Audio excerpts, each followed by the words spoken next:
नमस्कार। आप देख रहे हैं लाइव हिंदुस्तान चर्चा। मैं अजय शुक्ल इस चर्चा में आप सभी का इस्तकबाल करता हूं। आज की हमारी चर्चा का विषय है खट्टर सरकार के मंत्री संदीप सिंह। वो मंत्री जो दागी मंत्री हैं, जिन पर अपने विभाग की एक महिला जूनियर कोच के साथ में यौन शोषण का आरोप है।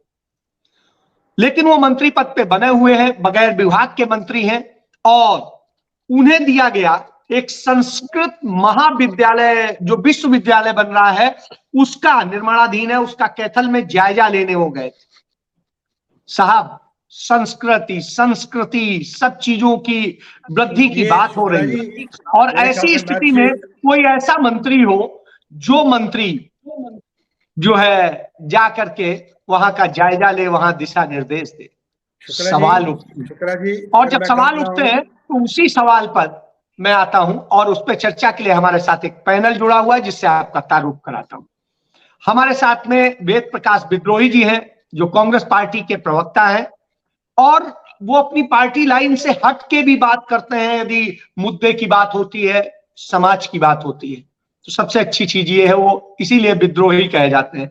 हमारे साथ में हरियाणा के सबसे सीनियर, आज कह सकता हूं, पत्रकार पवन बंसल जी हैं। पवन बंसल जी 50 साल उन्होंने पत्रकारिता में लगाए हैं, और हरियाणा की पत्रकारिता की है। मेरी उम्र नहीं है उतनी, तो आप समझ सकते हैं कि वो शख्सियत है। हमारे साथ में डॉक्टर वानी है, जो हिसार से है और एक प्रिंसिपल है स्कूल की, और उसके बाद में वो समझती हैं, महिलाओं को लेकर संजीदा रहती हैं, तो उनके साथ में हमारे साथ में डॉक्टर संतोष दहिया है, वो भी महिलाओं को लेकर के बहुत ज्यादा संजीदा रहती हैं और सारी चीजें। हमारे साथ में रजवंत है, ये इंडियन नेशनल लोकदल से, और इंडियन नेशनल लोकदल हरियाणा का जमीनी संगठन माना जाता है। तो मैं शुरुआत सबसे पहले वेद जी से करूंगा, क्योंकि मसला विद्रोह का है। क्या महिलाओं के साथ ऐसा हो, आपकी सरकार हो, कांग्रेस की सरकार, तो क्या आप चुप बैठेंगे? और क्या आपकी सरकार में किसी मंत्री पर इस तरह के आरोप लगे हों और उसे बख्शा गया हो? जी वेद जी। आदरणीय शुक्ल जी, वरिष्ठ पत्रकार भाई बंसल जी, बहन डॉक्टर वाणी जी, बहन डॉक्टर संतोष दहिया जी, रजवंत डहनवाल जी, और लाइव हिंदुस्तान चर्चा के सभी दर्शकों को मेरा नमस्कार। आज की चर्चा को ही मैं एक शर्मनाक चर्चा मानता हूं कि आज हमारे समाज में सत्ता में इतनी गिरावट आ गई कि एक यौन शोषक के गलत आचरण की हमें चर्चा करनी पड़ रही है। ये कितना दुर्भाग्य है। जो भाजपा सभ्यता और संस्कृति की बात करती है, अपने आप को आरएसएस का सांस्कृतिक संगठन बताती है, आरएसएस को अपना प्रेरणा स्रोत बताती है, कथित भारतीय हिंदू सभ्यता संस्कृति के स्वयंभू रक्षक बताते हैं, वो लोग एक यौन शोषक व्यक्ति को 8 महीने से मंत्री बनाए हुए हैं, और मोदी और शाह सीधा उसको संरक्षण दे रहे हैं, क्योंकि जो चंडीगढ़ की पुलिस है वो केंद्र के अधीन है, मोदी और शाह के अधीन है। एक महिला कोच 8 महीने से लगातार संघर्ष कर रही है। बड़े संघर्षों के बाद तो उसकी एफआईआर दर्ज हुई, और एफआईआर दर्ज होने के बाद भी आज तक संदीप सिंह के खिलाफ कार्रवाई नहीं हो रही। इससे अधिक शर्मनाक वेद जी इसमें एक सवाल भी जोड़ लें। ब्रजभूषण शरण सिंह का भी मामला कमोबेश ऐसे ही है, और पंजाब में कटारू चक मिनिस्टर है, उनका भी, जो आम आदमी पार्टी के मंत्री हैं, उन पर भी इसी तरीके का है। सबसे बड़ी बात ये उठती है, वहां पर भी ब्रजभूषण शरण सिंह के खिलाफ मामले में भी क्या हुआ कि उससे बयान बदलवाए गए, दबाव डाला गया, और यही स्थिति पंजाब में हुई। तो कटारू चक के मामले में जबकि वीडियो सही पाया गया जांच में, तो ये एक अलग सा कल्चर बन रहा है, संस्कृति बन रही, क्या बन रहा है? जी शुक्ल जी, आप भी बड़े वरिष्ठ पत्रकार हैं, और बंसल जी तो बहुत ज्यादा जानकार हैं। मोदी जी ने प्रधानमंत्री बनते ही नींव रख दी थी कि महिलाओं के यौन शोषकों को कैसे बचाया जाए। निहाल चंद, जिसके खिलाफ Punjab and Haryana high court से रेप के मामले में वारंट जारी था, सॉरी राजस्थान हाई कोर्ट से, वो मोदी जी ने राज्य मंत्री बनाए। और जब तक वो राज्य मंत्री रहे, पंजाब के राजस्थान के अंदर वसुंधरा की सरकार थी, हाई कोर्ट का संबंध तक तामील नहीं हुआ था। जब प्रधानमंत्री ने 2014 में प्रधानमंत्री बनते ही नारा बेटी बचाओ बेटी पढ़ाओ का दिया और कर्म बेटियों के यौन शोषकों को बचाने का दिया। और उसके बाद लगातार विगत 8 सालों में, अगर मैं बाद में आपको लिस्ट भी बताऊंगा कि किस तरह मोदी जी ने यौन शोषकों को बचाया, उसी का साइड इफेक्ट ये है आप पार्टी को आप आरएसएस से अलग समझते हैं, यह आपकी भूल है। आप पार्टी का उदय, आप पार्टी का बनना आरएसएस के कारण ही हुआ है। जो अन्ना हजारे का आंदोलन था, उसको आरएसएस की ही बैक थी, उन्हीं की फंडिंग थी। अगर आप मेरे 2011 के ट्वीट बयान पढ़े तो मैं उस समय भी कहा करता था कि आप ये जो अन्ना हजारे गांधी जी की जो धोती पहनते हैं, टोपी लगाते हैं, उसके नीचे खाकी पैंट पहने हुए हैं, ये निक्करधारी हैं, वही सेम लोग हैं और वही लोग बेशर्मी से बचाते हैं। मैं ये नहीं कहता कि कांग्रेस के जमाने के अंदर या कांग्रेस के मंत्रियों ने महिलाओं के साथ यौन शोषण नहीं किया या कांग्रेस के नेताओं ने नहीं किया, पर एक बात तो है, कांग्रेसियों में इतनी तो नैतिकता थी कि जब भी ऐसे मामले आ जाते थे, उसको मंत्रिमंडल से हटाया जाता था, पार्टी से हटाया जाता था और पार्टी उससे दूरी रख लेती थी। मैं ये भी नहीं कहता कि पर्दे के पीछे उन्होंने, कांग्रेसियों ने नहीं बचाया, कांग्रेसी भी पर्दे के पीछे शायद बचाया भी होगा, कुछ है ऐसे उदाहरण, परंतु वो पर्दे के पीछे से करते थे। पर जिस बेशर्मी से मोदी जी, चाहे ब्रजभूषण शरण हो, चाहे चिन्मय स्वामी हो, चाहे सेंगर हो, और चाहे अब संदीप सिंह हो, और चाहे पंजाब में कटारू हो, और आप पार्टी के और भी नेताओं पर दिल्ली के अंदर यौन शोषण के आरोप लगे हैं, केजरीवाल जी ने भी कोई कार्रवाई नहीं की। और दुर्भाग्य यह है, उछल उछल कर महिलाओं के संदर्भ में बात करने वाली एनसीडब्ल्यू, जब कोई कांग्रेस का नेता, आपको याद होगा अंकिता दत्ता के मामले में केवल ट्वीट किया था कि यौन शोषण का आरोप नहीं था, दुर्व्यवहार और मानसिक प्रताड़ना का आरोप था, बगैर उसकी शिकायत पर सीआईडी असम के अंदर एफआईआर दर्ज करवा दी थी। और ब्रजभूषण शरण के मामले में, सेंगर के मामले में, उस समय तो ये थी नहीं रेखा शर्मा, पर ब्रजभूषण शरण के मामले में रेखा शर्मा जी हमारी अध्यक्ष है, हरियाणा के अंबाला की हैं, आज तक उन्होंने चिट्ठी तक नहीं लिखी है। संदीप सिंह भी वहीं के हैं, वो भी वहीं के हैं। संदीप सिंह के मामले में आज तक हरियाणा सरकार को पत्र नहीं लिखा है कि महिला कोच को वो न्याय दिलवाया जाए।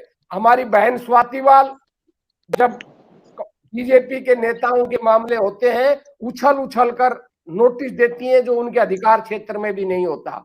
पर केजरीवाल का मंत्री पंजाब में यौन शोषण कर रहा है, उसके ऊपर कोई नोटिस नहीं। ये नेताओं का बड़ा दुर्भाग्य है कि जो हमारे दोहरे चरित्र बन गए हैं। और जहां तक आपने मेरा व्यक्तिगत, नहीं, मैं अपनी बात खत्म कर रहा हूं। आपने मेरे से व्यक्तिगत रूप से पूछा, मैं आपको बड़े स्पष्ट शब्दों में बता रहा हूं, ये तो यौन शोषण का मामला है। यौन शोषण के मामले में अगर हमारी सरकार या हमारा कोई मंत्री होता तो मैं तो बगावत कर देता। मैंने तो भूपेंद्र सिंह हुड्डा सरकार में बंसल जी जानते हैं, मैं एकमात्र प्रवक्ता था सरकार का, मेरे अलावा कोई प्रवक्ता नहीं होता। मैंने तो जन मुद्दों को लेकर सरकारी प्रवक्ता होते हुए भी भूपेंद्र सिंह हुड्डा के खिलाफ बगावत कर दी थी। महिला यौन शोषण का बहुत बड़ा मामला है। आपको याद होगा हमारे ही जमाने के अंदर रोहतक के अंदर अप्पू घर का मामला आया था, एक नाम क्या है उसका, दूसरा था जी, कौन सा, अपना घर का मामला।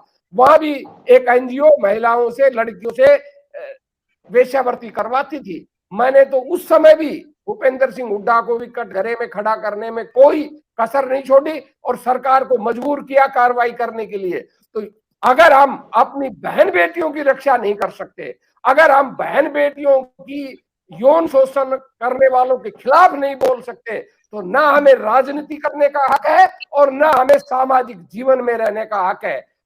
बहन बेटियां किसी एक दल की नहीं होती, एक पार्टी की नहीं होती, किसी जाति की नहीं होती, किसी धर्म की नहीं होती, हमारी साझी धरोहर होती है। उनकी रक्षा करना, उनकी अस्मिता और गरिमा की रक्षा करना हम सभी का कर्तव्य है। वेद जो जी, चीज कर्तव्य नहीं मानता वो मैं वेद समझता जी हूँ फिर आऊंगा रहने योग्य। अब दूसरों से भी चूंकि चर्चा कर लूं।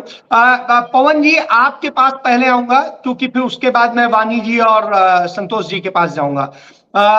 जिस तरह से आपने 50 साल से हरियाणा की राजनीति देखी है, बहुत सारी घटनाएं होती हैं, उसके लिए कोई पार्टी दोषी नहीं होती है, निश्चित रूप से वो व्यक्तिगत अपराध होता है, लेकिन जब पार्टी बचाती है तो वो अपराधी होती है।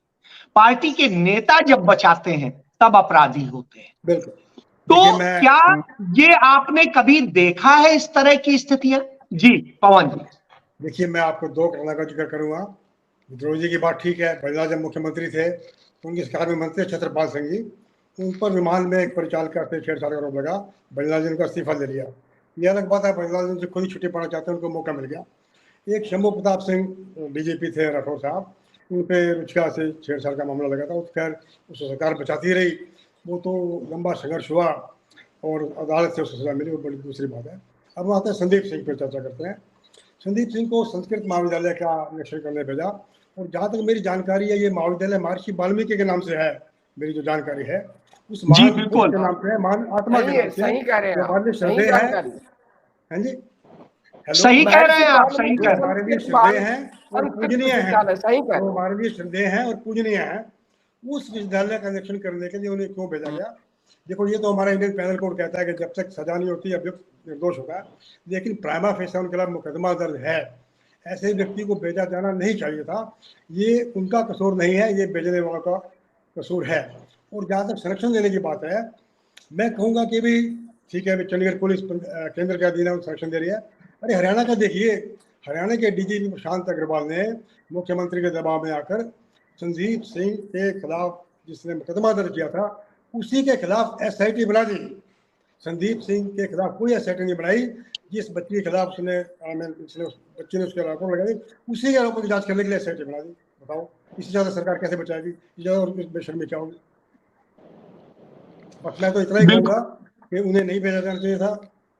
जैसे भगवान राम ने तो सीता के कहने पर अपना धोबी के कहने पर पत्नी को छोड़ दिया था। भाजपा तो हिंदू संस्कृति की, धर्म की बड़ी बड़ी बातें करती है। कम से कम उन्हें जब तक न्यायालय से ये निर्दोष सिद्ध नहीं होते उन्हें पदमुक्त भी कर देना चाहिए और ऐसे कामों में नहीं भेजना चाहिए। इतना ही मैं। बिल्कुल सही है। मैं इसके बाद में वानी जी के पास जाऊंगा। वानी जी, जिस तरह की सारी स्थितियां हैं, आप अपने को अनम्यूट कर लेंगे। जो सारी स्थितियां हैं, इन स्थितियों में बेटी बचाओ बेटी पढ़ाओ की बात कहते हैं। मैं भी 2 बेटियों का बाप हूं। निश्चित रूप से मैं उनको एक सोचता हूं कि वो सुरक्षित रहेंगी तभी पढ़ेंगी सारी चीज। जब बेटियां सुरक्षित ही नहीं रहेंगी तो क्या पढ़ेंगी, क्या खेलेंगी, क्या करेंगी? नमस्कार शुक्ला जी और सभी सुनने वालों को नमस्कार, और जितने भी वरिष्ठ पत्रकार और समाज सेवक हम बैठे हैं, आप सबको मेरा नमस्कार। देखिए, मैं एक टीचर भी हूँ और एक प्रिंसिपल भी हूँ और नारी भी हूँ, और मेरी भी बेटी है, और मेरी कोशिश हमेशा ये रहती है कि मैं समाज में नारियों को और युवा बच्चों के लिए कुछ न कुछ ऐसा करूं जिससे कि उनको प्रोत्साहन मिले, वो आगे बढ़ें। और जब से इन चीजों को मैंने आगे बढ़ाने की कोशिश करी है, मुझे प्रोत्साहन भी मिलता रहा है। लेकिन जो अभी की जो आज की परिस्थिति है, जो प्रेजेंट टाइम जो चल रहा है, जिसमें हमने एक बहुत अच्छा स्लोगन भी इस्तेमाल कर रखा है मोदी जी का, लड़की बेटी पढ़ाओ और बेटी बचाओ। तो ये जो स्लोगन है ये अपने आप में बहुत अच्छा है, लेकिन इसके पीछे जो एक दूसरा चेहरा है वो अलग नजर आता है, जिसमें ऐसा लगता है कि ये स्लोगन आगे चल रहा है, लेकिन इसके पीछे जो है इन बच्चों को और लड़कियों को, बेटियों को जो इनका शोषण हो रहा है पीछे की तरफ से, उसके ऊपर बढ़ावा भी चल रहा है और ऐसे लोगों को संरक्षण भी दिया जा रहा है। तो मैं इसके सख्त खिलाफ हूँ। और क्योंकि मैं एक शिक्षिका हूँ तो मैं बच्चों को पढ़ाती भी हूँ, और मुझे पता है जब हम बच्चों को पढ़ाते हैं तो बच्चों का दिमाग कितना एक क्लीन माइंड होता है, साफ दिमाग होता है, और उनके अंदर हम जो भी चीज फीड करते हैं वो उनके दिमाग में बैठ जाती है वो बातें। तो यहाँ पर जब हम उनको एक शिक्षा की तरफ से पढ़ाते हैं, पढ़ाई जब उनकी कराते हैं, तो उसमें हम पॉलिटिक्स को बहुत एक अच्छे नजर से पढ़ाते हैं कि जिस राजनीति की हमें हमारे देश को जरूरत है वो राजनीति आखिर में है क्या। परंतु बाहर जो पर्दा चल रहा है उसमें कुछ और ही राजनीति चल रही है, तो बच्चों के दिमाग पे इसका इतना गलत असर पड़ता है कि जहां हम एक तरफ बेटियों को बचाने की बात कर रहे हैं, पढ़ाने की बात कर रहे हैं, वहीं दूसरी तरफ हम बेटियों का शोषण कर रहे हैं। जगह जगह बेटियां जो है अपने परेशानियों से जूझ रही हैं, केस फाइल कर रही हैं जिनके ऊपर जिन्होंने इनके साथ गलत व्यवहार किया है, शोषण किया है। कोई जंतर मंतर में बैठी है, वहां भी वो अपनी आवाज उठा रही हैं। तो आखिर ये नौबत आई क्यों कि हमें अपनी बेटियों को आवाज उठानी पड़ी, अपने उनके शोषण होने पर उनके ऊपर शोषण किया क्यों गया। जब एक तरफ हम अपने संस्कार की बात करते हैं, हम अपने देश को पूरे विश्व में एक संस्कारिक देश मानते हैं और जानते हैं कि यहाँ पे बेटियों की इज्जत सबसे ज्यादा होती है, उनको एक लक्ष्मी, ग्रह लक्ष्मी का रूप दिया जाता है, और जहां राम का पूजा की जाती है तो वहीं सीता की पूजा भी होती है। तो आखिर वो सीता को इतना डर क्यों हो रहा है, आखिर ये सीता बच क्यों नहीं पा रही है ऐसे रावणों से। कह रही हैं तो डॉक्टर ये वानी चीज पर मैं आपको बोलना चाहूंगी कि ये जो संरक्षण दिया जा रहा है इस तरह के रावण को, इसके लिए हमें आवाज उठानी पड़ रही है, हमें अपने लिए लड़ना पड़ रहा है कि आखिर ये देश में हो क्या रहा है। जहां एक राम का देश है वहां सीता जैसी माता या बिल्कुल बेटियां जो बिल्कुल हैं सही वो कह रहे क्यों हैं वानी। परेशान हो दोबारा रही है, वो आता हूं क्यों आपके आत्महत्या पास। करी जा रही है, वो क्यों पब्लिक में वानी आके अपनी वानी आवाज उठा दोबारा रही है कि आता हमें हूं आपके बचाओ। पास। डॉक्टर संतोष, जिस तरह की सारी स्थितियां हैं आपने भी देखी, उस स्थिति में आप कैसे फील करते हैं, आप इसको क्या देखते हैं कि एक महिला को कैसे होना चाहिए। अजय जी, सबसे पहले तो आपके सभी दर्शकों को डॉक्टर संतोष दहिया का नमस्कार। मैं एक प्रोफेसर भी हूं और एक सोशल एक्टिविस्ट भी। राष्ट्रपति जी ने भी मुझे सम्मानित किया है और कई सारे मैंने अभियान शुरू किए हैं। हरियाणा में पर्दा प्रथा है, कन्या भ्रूण हत्या हमने शुरू किया था जब हमारा रेशो बहुत कम था, तब शुरू किया था ये। लेकिन आज मुद्दा है ब्रिजभूषण और संदीप सिंह का। सबसे पहले मैं हरियाणा की बात करूंगी। जब संदीप सिंह के ऊपर इतने गंभीर आरोप एक एथलीट कोच ने लगाए हैं और उसके बाद जब उनके इस्तीफे की मांग होती है और माननीय मुख्यमंत्री ये कहते हैं इस्तीफा नहीं होगा, नहीं होगा, नहीं होगा, ऐसे लोगों से आप क्या उम्मीद कर सकते हैं। उस लड़की को जगह जगह ले जाया गया, उससे पूछताछ करी गई, लेकिन उसके बावजूद जब नार्को टेस्ट की बारी आई, पहले इन्होंने हाँ भरी, लेकिन उसके बाद इन्होंने मना कर दिया। संदीप सिंह ने इसलिए मना कर दिया क्योंकि इनको मालूम था कि कटघरे में संदीप सिंह खड़े हैं।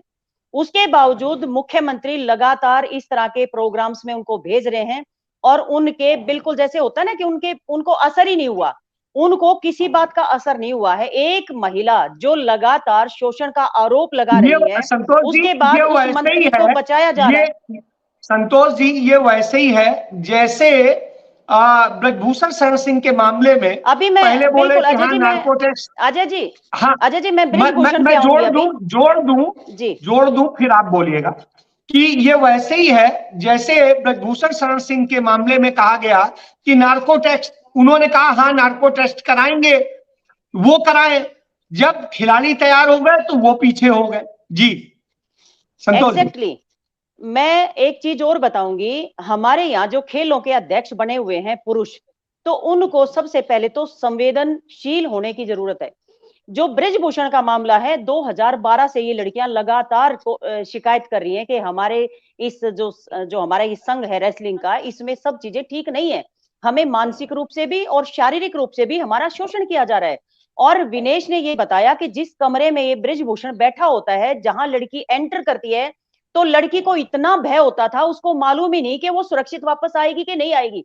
ऐसे माहौल में ये लड़कियां 2012 से लगातार 2022 तक इन्होंने शिकायत करी। और उससे पहले भी विनेश जी ने 2017 में माननीय प्रधानमंत्री जी को बताया कि हमारे साथ ठीक नहीं हो रहा है, आप इसमें संज्ञान लीजिए। उसके बावजूद भी प्रधानमंत्री जी ने एक शब्द तक नहीं बोला। उसके बाद 2023 में जब जनवरी में ये जंतर मंतर पे बैठी हैं, इन्होंने कहा कि कोई भी पॉलिटिकल पार्टी या कोई भी सोशल एक्टिविस्ट हमारे पास ना आए, क्योंकि हम अपनी लड़ाई खुद लड़ेंगे। क्योंकि इनको ये विश्वास था कि हमें तो प्रधानमंत्री नाम से जानते हैं और जैसे ही हम अपनी शिकायत करेंगे, प्रधानमंत्री आकर हमसे पूछेंगे बेटा बताओ क्या बात है, और मैं उसका सोल्यूशन करूंगा। लेकिन ऐसा हुआ नहीं। जनवरी में एक कमेटी बना दी गई इन्होंने और इन लड़कियों को कहा कि तुम घर जाओ, हमने कमेटी बना दी है, आपके साथ न्याय होगा। ये बच्चियां घर आ गई। जो कमेटी बनाई उसमें इन लड़कियों को बाहर फट्टे पे बैठे घंटों इनको बाहर बिठाया, सबसे पहली चीज। दूसरी बात, जब रिकॉर्डिंग ये जो जायज बात कह रही थी तो रिकॉर्डिंग बंद कर दी जाती थी और अदरवाइज रिकॉर्डिंग शुरू कर दी जाती थी। तीसरी जो सबसे गंभीर जो बात यहाँ देखने की मिली, कमेटी जो इंक्वायरी के लोग थे उन्होंने इन बच्चियों को ये कहा कि वो तुम्हारे पिता के समान हैं, तुम शिकायत वापस ले लो। मैं इन लोगों से पूछना चाहती हूँ, ये कितने निर्लज लोग हैं। क्या कोई पिता अपनी बेटी को नजर भर के देखता भी है हमारे समाज में? हमारी संदीप संस्कृति की ऐसी है बात हो रही, कि जवान बच्ची होने के बाद अजय जी 1 मिनट मुझे ये बात कंप्लीट करने दीजिए। एक पिता जो अपनी जवान बेटी को नजर भर के देखता तक नहीं, वो ये कहते ये तुम्हारे पिता के समान है, इनका केस वापस ले लो।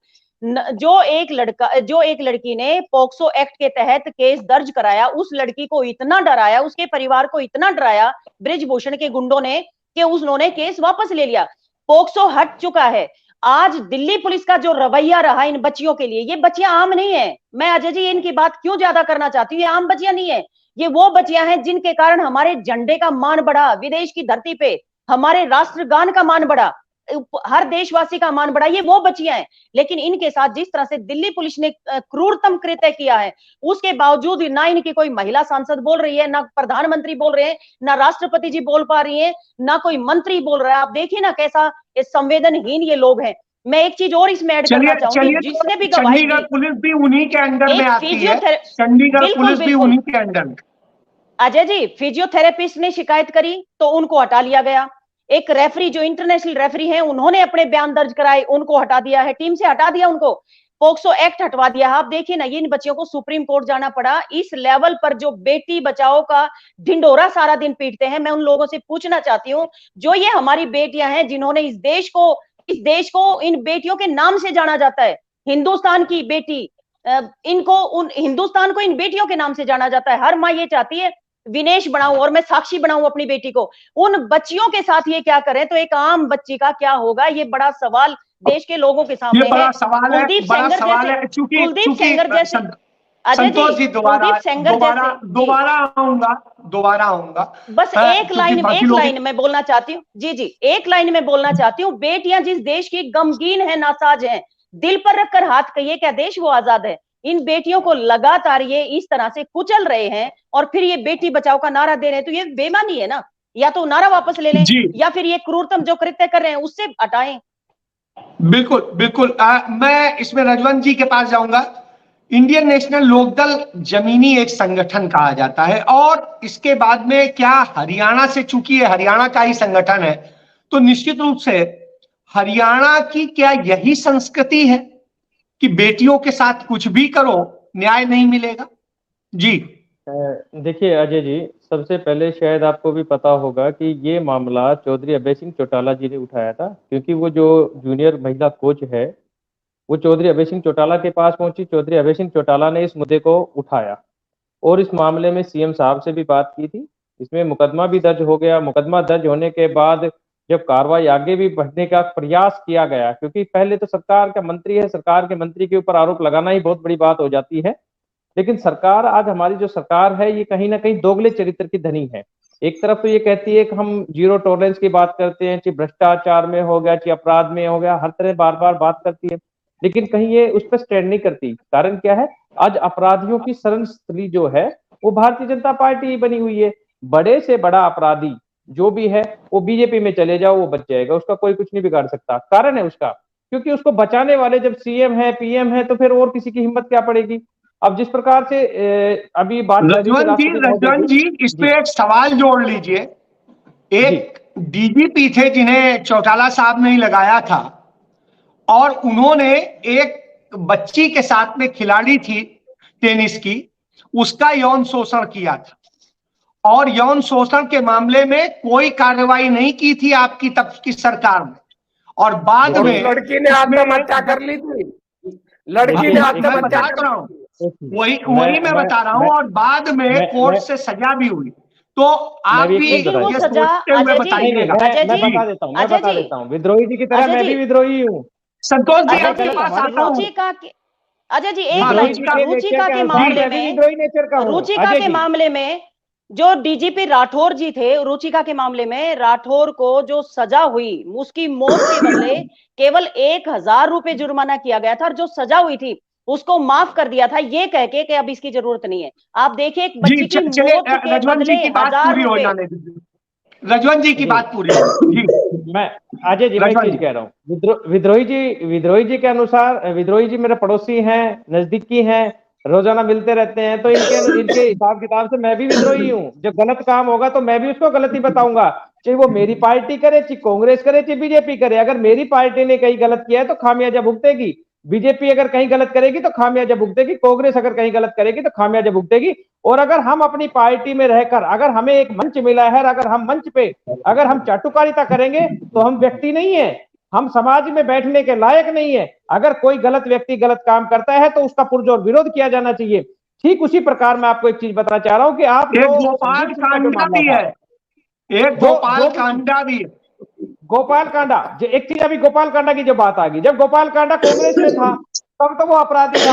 शायद आपने देखा होगा सरकार बनाने का काम, मंत्री बनाने की बात नहीं हो रही है, मुझे पार्टी की बात नहीं हो रही है। अजय जी मुझे लगता है पार्टियों का यहाँ जिक्र ना करें जो अन्याय हो रहा है उसकी बात हो रही है जी। अजय जी अगर यहाँ पर पार्टियों की बात ना होके, अगर पार्टियों की बात ना हो, विद्रोही जी एक मिनट, विद्रोही जी एक सेकंड बस हाथ जोड़ के मैं एक चीज कहना चाह रही हूँ, अगर यहाँ पार्टियों की बात ना हो के, मैं कांडा की बात कर रहा हूँ, वो निर्दलीय मंत्री था और उसको मंत्री पद से हटा दिया था।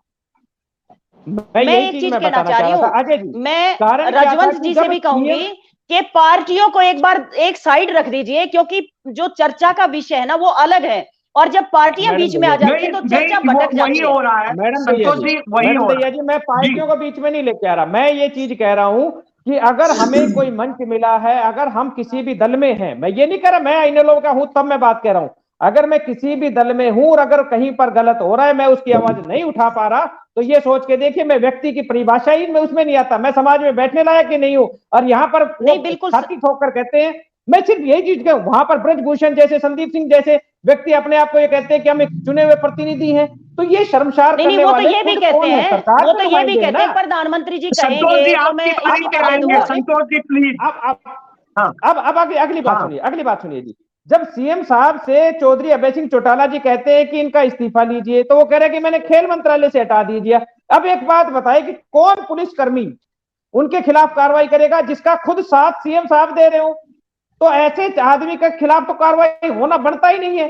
दूसरी बात एक चीज आती है कि जब व्यक्ति अगर वहां पर पद पर नहीं है, उसके पास खेल मंत्रालय ले लिया, तो उसको पद से मुक्त करो ना, कम से कम कार्रवाई को तो अंजाम में लाया जाए। एक एसआईटी बनी थी, बिल्कुल सही रजवन जी कह रहे हैं, रजवन जी की बात से मैं सहमत हूँ।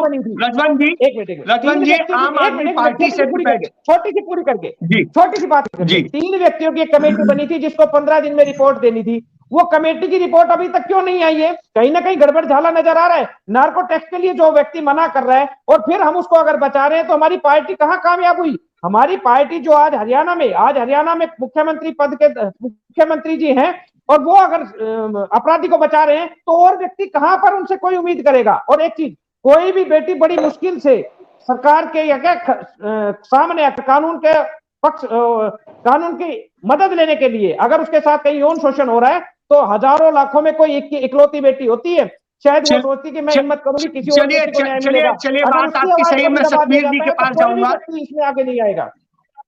मैं सतवीर जी के पास जाऊंगा। सतवीर जी, आपकी पार्टी का इस पर क्या स्टैंड है? आप तो निश्चित रूप से संदीप सिंह के खिलाफ आपने प्रदर्शन भी किए, सारी चीजें की, तो ऐसी स्थिति में जब संदीप सिंह संस्कृत विश्वविद्यालय का निरीक्षण कर रहे हैं, संस्कृति सिखाएंगे, सभ्यता सिखाएंगे, सारी चीज सिखाएंगे, तो क्या कौन सी संस्कृति हरियाणा में डेवलप होगी कि लड़कियों के साथ रेप कीजिए, यौन शोषण कीजिए और न जाने क्या क्या कीजिए? जी अजय जी, सबसे पहले तो आपको और सभी मेहमानों को और डिबेट देख रहे प्रदेशवासियों को मेरी तरफ से नमस्कार। मैं मास्टर सतवीर गोयल, हेडमास्टर से मैं अभी 31 मार्च को रिटायर हुआ हूं, और जब ये संदीप सिंह का कांड हुआ तो सबसे पहले इसके पुतले कैथल के अंदर फूकने वाले हम थे। हमने इसके पुतलों को सबसे पहले जनवादी संगठनों के साथ, किसान संगठनों के साथ मिलके कैथल में इनके पुतले फूकने का काम किया था। अब रही बात संदीप सिंह को संस्कृत विश्वविद्यालय के निर्माण कार्य का जायजा लेने के लिए जो भेजा गया, वो कितने दुर्भाग्य की बात है। संस्कृत भाषा तो हमारी संस्कृति की भाषा होती है, संस्कृति सिखाती है। और जिस तरीके से ये सरकार चार चरित्र चेहरे के ऊपर जोर देती थी, हम भी गुमराह हो गए थे कि ये बहुत अच्छे चरित्र के लोग होंगे जो इतना मतलब चार चरित्र चेहरे को मान देते हैं। लेकिन आज पूरा देश, चाहे बेटी जूनियर कोच शिक्षा डाकघर के मामले में हो या हमारे अंतरराष्ट्रीय खिलाड़ी जो जंतर मंतर पर बैठे हैं पिछले दिनों, वो बात रही हो, पूरे देश ने देखा कि कितनी बेशर्मी के साथ मुख्यमंत्री से लेकर प्रधानमंत्री तक इन चरित्रहीन लोगों के पीछे आके खड़े हो गए। और मुख्यमंत्री का तो ये वाक्य आज पूरी दुनिया में प्रसिद्ध है कि शिक्षा डागर अनर्गल आरोप लगा रही है। एक मुख्यमंत्री बिना जांच के जब इस तरह की बातें करता है तो स्पष्ट संदेश है कि ये इनके खिलाफ कोई कार्रवाई करने वाले नहीं हैं। कार्रवाई करना तो दूर, दोनों मामलों में अगर हम देखें, इन्होंने इनके घर जा जाके स्कूल रिकॉर्डों को खंगालना शुरू कर दिया और इनके चरित्र को अनंत करने के लिए, चरित्र अनंत का एक नैरेटिव सेट करने की कोशिश करने की इन्होंने प्रयास किए। बजाय न्याय दिलाने के, मुख्यमंत्री संवैधानिक पद के ऊपर बैठे हुए हैं, उनका कर्तव्य था अगर कोई आरोप संदीप सिंह के ऊपर लगा है तो संदीप सिंह से फौरन इस्तीफा लेके निष्पक्ष जांच करवाई जाती। एक संवैधानिक पद के मुखिया से यही उम्मीद। सतबीर जी, जब आप ये कहते हैं तो आपके पंजाब में आप पूर्ण सत्ता से सरकार में है, मंत्री कटारू चक्का, वो जो मोलेस्टेशन का वीडियो है यौन शोषण का, वो फोरेंसिक जांच में सही पाया जाता है, उसके बाद में इतने दिनों तक कोई कार्रवाई नहीं होती और वही हालत होती है कि वो पीड़ित बेचारा परसों अपनी अर्जी वापस ले लेता है, कहता है अब कार्रवाई नहीं चाहिए। अब आप समझ लीजिए, तो आपके यहाँ अभी उस मंत्री पे कोई कार्रवाई नहीं हुई जी? नहीं अजय जी, ऐसी बात नहीं हो सकती कि पंजाब के अंदर जो पंजाब जब बताया मैं करूंगा, मैं किसी पार्टी से तो हूं नहीं। देखो जी, इसके बारे में हो सकता है मेरे को पूरी जानकारी ना हो, और लेकिन मैं ये मान सकता हूं कि जो सरकार शिक्षा, स्वास्थ्य, रोजगार के ऊपर इतना बढ़िया काम कर रही है, वहां के शिक्षा मंत्री हर रोज स्कूलों के अंदर जाके चाय पीते हैं। मैं हेडमास्टर रहा हूं। हेडमास्टर एक मुखिया होता है और बच्चों का संरक्षक होता है। अगर अध्यापक, मुख्य अध्यापक या शिक्षा मंत्री या खेल मंत्री, क्या संबंध है? यौन शोषण का शिक्षा का कोई संबंध ही नहीं। आप ये बताइए ना कि कटारू के खिलाफ कार्रवाई होगी या नहीं होगी। अगर आपको नहीं है तो बिल्कुल होगी। अगर कोई ऐसी बात नहीं है तो बिल्कुल होगी कार्रवाई। जहां चलिए आता हूँ आपको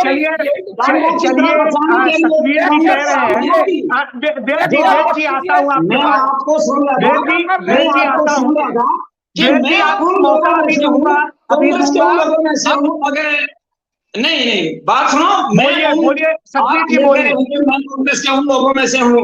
कांग्रेस के अंदर अगर ऐसा काम होता तो मैं सबसे पहले इस्तीफे देने वालों में होता। कांग्रेस का तंदूर कांड आज तक दुनिया के अंदर प्रसिद्ध है। कांग्रेस का कांडा कांड दुनिया के अंदर प्रसिद्ध है। सतबीर जी, उस पर कार्रवाई भी की, सजा भी दिलवाई, सारी हुई। फिर आप कौन कह उसको रहा है? पार्टी से भी निकाला। किसके ऊपर तो कार्रवाई? ये कांग्रेस बताइए, ने पूरी आप पैसे बचाने को बताइए, कौन था उनको? आपने तो अपने में कांग्रेस मंत्री ने पूरी पैसे बचाने शिवपाल को कौन था कार्रवाई उनको? की, न जेल भेजा। लेकिन मैं जो बात कहने की कोशिश कर रहा हूँ, सतवीर जी, ये द्रौपदी, देखिए ये नैतिकता तब द्रौपदी होती है को जब कह आपने रहे जेल शिक्षा भेजा इससे हो। क्या मतलब? चलिए शिक्षा चलिए, का मैं मतलब है इससे डॉक्टर शिक्षा संतोष संस्कारों को जी के जाती पास है। जाऊंगा, वो बड़ी देर से मतलब कुछ कहना मैं चाह रहे हैं, इस उसके बाद वानी जी के पास पेपर जाऊंगा। बताने की कोशिश कर रहा हूँ कि ये चलिए किस तरह सुनिए से बलात्कारियों को बचाते सतवीर हैं। जी, और एक मिनट, नारा ये देते हैं शुक्ला अब जी। मैं दोबारा आता हूँ, दोबारा आपका कमेंट लूंगा। हाँ नहीं, डॉक्टर एक संतोष मिनट भैया, के आप कुछ लिए, कहना एक चाह मिनट रहे के थे। लिए। संतोष जी, सतवीर जी। संतोष जी ने काफी देर अपनी बात रख ली, सिर्फ मैं 1 मिनट के लिए अपनी बात कहना चाहूंगा। आपको दोबारा मैं दोबारा आ रहा हूँ सतवीर जी, दोबारा आपके पास आ रहा हूँ, दोबारा। डॉक्टर संतोष भैया जल्दी से कहिए क्योंकि समय की सीमा है, 1 मिनट में अपनी अजय बात जी, कहिए। मैं सबसे पहले तो ये कहना चाहती हूँ कि जो डिबेट है ना, उसमें पार्टियों का नाम नहीं आना चाहिए, क्योंकि जब पार्टियां आती हैं, क्योंकि कांड हर टेन्योर में हुआ है, महिलाओं को शोषित प्राचीन काल से लेकर अब तक लगातार किया जाता है, किसी की पार्टी हो, किसी की सत्ता हो। मसला ये है कि आवाज कौन उठा रहा है, मसला ये है कि कौन न्याय दिलाने की तरफ अब कदम बढ़ा रहा है। क्योंकि सबसे बड़ा मुद्दा ये है, आज जब द्रौपदी चीरहरण हुआ था, एक महिला के चीरहरण के ऊपर महाभारत हुआ था, लेकिन आज तो रोज ही इन बेटियों के साथ इसी हरियाणा में हुआ था, जैसे इसी हरियाणा में हुआ, चीरहरण इसी हरियाणा में हुआ था। और आज इसी हरियाणा में संदीप जैसे लोग जो आज भी पद के ऊपर बैठे हैं, तो सरकार को संज्ञान लेना चाहिए। और अगर पंजाब में जो ये अभी बात, जी बिल्कुल, मैं कुरुक्षेत्र से ही है, और कुरुक्षेत्र में ही युद्ध लड़ा गया था। जी जी जी चलिए, बिल्कुल। मैं तो एक अजय जी एक चीज मैं कहना चाहूंगी, वानी जी के पास जाऊंगा। अजय जी केवल एक चीज कहना चाहूंगी, चाहे राज्य पांडवों का हो चाहे कौरवों का है, ये जो महिलाएं हैं ना, ये तो बेचारी सीता हैं।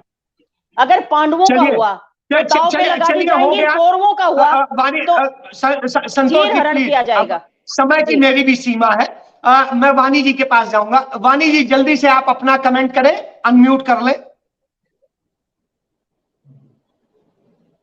शुक्ला जी, मैं आवाज आ रही है मेरी आप सबको? हाँ आ रही आ रही। मैं इस पूरे आज का जो डिबेट है उसमें मैं यही कहना चाहूंगी कि सत्ता चाहे किसी की भी हो, उसका शिकार जो है वो महिला बन रही है, शुरू से बनती आ रही है। चाहे देश आजाद था या देश आजाद हुआ या उससे पहले की बात भी देखा जाए, तो आज तक के जो हम अगर हिस्ट्री देखें तो उसमें महिलाएं हमेशा ही शोषण होती गई हैं, आज भी हो रही हैं। लेकिन उसको बचाने के लिए कोई भी व्यक्ति अगर आवाज उठाता है तो उसकी आवाज को भी दबा दिया जाता है। अब औरतों ने अपने ऊपर खुद ये बीड़ा उठाया है कि हम आवाज उठाएंगे और हम ही लड़ेंगे, और जो भी अगर हमारे साथ कुछ गलत करेगा तो चाहे किसी की भी सत्ता हो, हम औरतों को मरने या इस तरह से शोषित होने नहीं देंगे। इस चीज के लिए हम हमेशा आगे लड़ते रहेंगे, चाहे किसी भी तरह के रावण हो, कोई भी कौरव आ जाए, कोई भी आ जाए, लेकिन हम इस चीज के लिए लड़ने के लिए अपने आप को हमेशा आगे रखेंगे। जंतर मंतर हो, चाहे विश्व के किसी कॉर्नर पे जाना पड़े, हम जाएंगे। आपके जज्बे को हम सलाम करते हैं, और सलाम करते हुए आपके जज्बे को, ये बिल्कुल महिलाओं को निश्चित रूप से इस अन्याय के खिलाफ बोलना चाहिए, लेकिन राजनीतिक दलों की जिम्मेदारी है, क्योंकि वो सत्ता भी संभालते हैं, वो राज्य के संरक्षक भी हैं, और वो राज्य में हो रही गलतियों को उठाने के लिए जिम्मेदार भी है। तो इसी पर मैं वेद जी के पास जाऊंगा। जल्दी से वेद जी, 1 मिनट में आप अपनी बात कहें। मैं आपको एक नई जानकारी और दे दूं कि 21 तारीख को डिप्टी सीएम साहब पंचकुला में योग दिवस में जाएंगे। उसी में विशिष्ट अतिथि के रूप में संदीप सिंह को और बुलाया है सरकार ने, और बाकायदा सरकार ने उसका नोटिफिकेशन जारी किया है। तो आप अंदाजा लगा ले कि यौन शोषकों को किस तरह संरक्षण मिलता है। और इसका मुख्य कारण यह है कि 20 यौन शोषकों को मोदी जी ने, प्रमुख लोगों को संरक्षण दिया है पिछले 9 सालों में। उनके नाम इसलिए बताना चाहता हूं ताकि देश को पता चले। एमजे अकबर, कुलदीप सेंगर, विजय जोली, चिन्मानंद, साक्षी महाराज, राघव जी, उमेश अग्रवाल, परमिंदर कटारिया, जयेश पटेल, शांति लाल Solanki, Ravinder DN Jivraj, Krishnamurthy, HS Rawat, Ashok Taneja, Nihal Chand, H हलप्पा, Hamid सागर, गोविंद, वेद जी और 22 वेद जी इतनी लंबी लिस्ट है कि आप नहीं गिना पाएंगे, मेरे पास भी है। विद्रोही जी 333 संसद में सांसद बैठे हैं जो क्रिमिनल केसों में, जो बिल्कुल बिल्कुल बिल्कुल 333 सांसद, बिल्कुल समय की सीमा है वेद जी। उसी का ये साइड इफेक्ट है कि संदीप सिंह 333 सांसद बैठे हैं विद्रोही जी संसद में। रजवंत जी के पास जाऊंगा। रजवंत जी आपका comment, final comment. Ajay ji, क्या होता है कि चुने हुए प्रतिनिधि हो, लोक सेवक हो या कानून का जानकार हो, वकील हो, पुलिस वाला, मतलब कोई भी ऐसा व्यक्ति है जिसको ये पता है कि ये हम भी कार्य हो करने सकते से हैं, पत्रकार भी हो सकते हैं, एमडी अकबर है इसका उदाहरण। नहीं, मैं उसमें चीज बताता हूँ कि जिस व्यक्ति को कानून के बारे में जानकारी है, वो अगर इस प्रकार के कुकृत्य करता है तो वो माफी लायक नहीं है। उसको कोर्ट भी ये कहता है कि इन व्यक्तियों ने अगर इस प्रकार का काम को अंजाम दिया है तो इनको माफी है ही नहीं।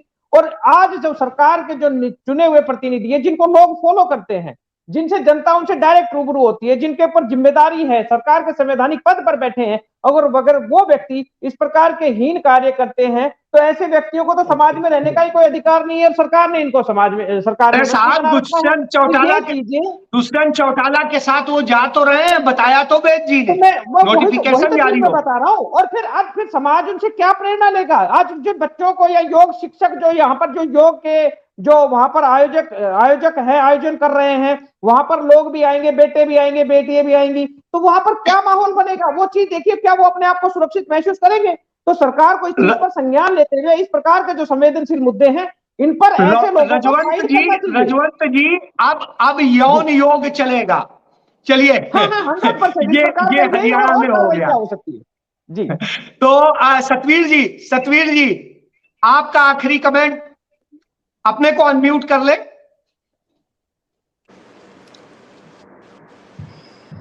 अजय जी, आखिरी कमेंट में यही कहना चाहूंगा, सरकार चाहे किसी की भी हो, दुराचारी को सजा मिलनी चाहिए, बेटियों को न्याय मिलना चाहिए। मैं ये बात इसलिए भी कह सकता हूं, जैसा मैंने बताया कि मैं टीचर रहा हूं, पिछले दिनों इन्होंने कहने को तो ये कहते हैं बेटी बचाओ बेटी पढ़ाओ, लेकिन पिछले दिनों इन्होंने हरियाणा सरकार में लड़कियों के 8वीं कक्षा तक के स्कूल थे वो सारे बंद कर दिए। सतवीर जी, मैं आपको टीचर नहीं कहता हूं, गुरु कहता हूं, क्योंकि आप जीवन की दिशा देते हैं और गुरु जब बोलेगा तो सही बोलेगा। जी बिल्कुल, मैं यही कह रहा हूं। मैं 31 मार्च को रिटायर हुआ, 28 मार्च तक मैं सस्पेंड था। मैं सस्पेंड इसलिए नहीं था कि मैंने कोई गबन किया था या मेरे ऊपर कोई कैरेक्टर का मामला था।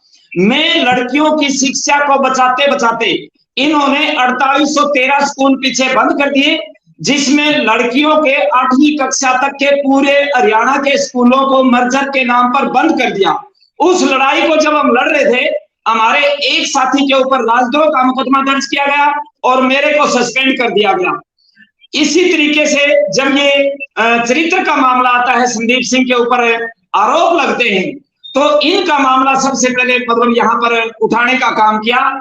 तो सरकारों को और खासकर इस सरकार का जो चरित्र देखने में आया, वो दुराचारियों को बचाने का चरित्र है, वो लड़कियों को अनपढ़ रखने का चरित्र है, लड़कियों को नहीं, वो बच्चों को अनपढ़ रखने का चरित्र है। एक मुख्यमंत्री ये कैसे कह सकते हैं कि सरकारी स्कूल से बच्चे निकल के प्राइवेट में चले जाएं, सरकार फीस देगी, मतलब ये शिक्षा को बर्बाद करते हैं, ये दुराचारियों को बचाने का काम करते हैं। ये बहुत गलत बात है। आम आदमी पार्टी इन दोनों विषयों के ऊपर मतलब लड़ेगी। बिल्कुल सतबीर जी आखिरी कमेंट पवन जी का और ले लूं।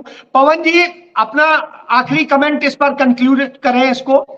हाँ जी, नमस्कार जी। हेलो, नमस्कार जी। हाँ, मेरा कहना बड़ा शर्मनाक है और ऐसा नहीं होना चाहिए। नहीं कह सकता मैं, तो बहुत ही शर्मनाक हूँ जी।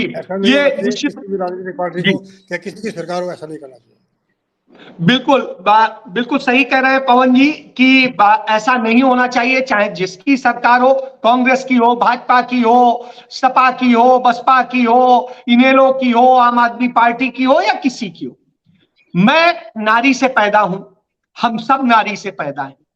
नारी हमारे लिए माँ भी है, बहन भी है, पत्नी भी है, दोस्त भी है, और न जाने कितने रिश्ते हैं। उस नारी के अस्मत से जब हम खेलते हैं तो इससे गंदा और कुछ नहीं हो सकता। और उससे भी ज्यादा गंदा है जब हम नारी की अस्मत से खेलने वाले को संरक्षण देते हैं, उसके बचाव में खड़े होते हैं। इससे ज्यादा शर्मनाक हो ही नहीं सकता। यह भारतीय संस्कृति, सभ्यता सबके खिलाफ, और इसकी सर्वत्र निंदा होनी चाहिए। इसके साथ मैं चर्चा को समाप्त करता हूं। कल फिर मिलेंगे कुछ और विषय, कुछ और मुद्दों के साथ। तब तक के लिए सभी को धन्यवाद। जय हिंद।